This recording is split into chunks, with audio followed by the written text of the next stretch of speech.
Après un été de trêve, les amis du Mont-Sainte-Anne reviennent à la charge en accusant les gestionnaires de Resorts de Canadian Rockies d'avoir abandonné la station de ski. Alors que l'hiver pointe à l'horizon, on fait une mise à jour sur ce bras de fer entre l'OBNL et l'entreprise albertaine. Ici Jean-François Blanchette, voici votre vidéojournal. Rappelons dans un premier temps que le Mont-Sainte-Anne appartient à la CEPAC depuis 1985. En 1994, la montagne a été en quelque sorte scindée en deux, puis transférée au privé. Le secteur Est, où on fait du vélo de montagne et du ski de fond, fait l'objet d'une convention de gestion d'une durée de 35 ans. Et la station de ski alpin fait quant à elle l'objet d'une convention de gestion d'une durée de 99 ans. En 2001, l'entreprise albertaine Resorts of the Canadian Rockies est devenue la gestionnaire des deux versants de la montagne.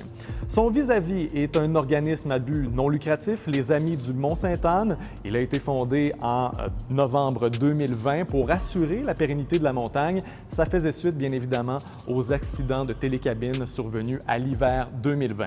En juin 2020, l'organisme a présenté son plan de développement de la montagne. Ça prévoit notamment des investissements de 175 millions de dollars pour la modernisation du domaine skiable, de nouveaux aménagements à la base de la montagne et le développement du centre de plein air. À ce moment-là, l'organisme affirmait être en mode coopération avec RCR. Vous allez voir, le ton a bien changé. On a permis à RCR que s'ils voulaient faire une sortie honorable, nous, on était prêts à reprendre le contrat de gestion de la montagne. Autant dans l'offre financière que dans le plan de développement, on n'a aucune réponse d'RCR. Devant la non-réaction d'RCR, il va falloir changer notre stratégie puis monter le ton.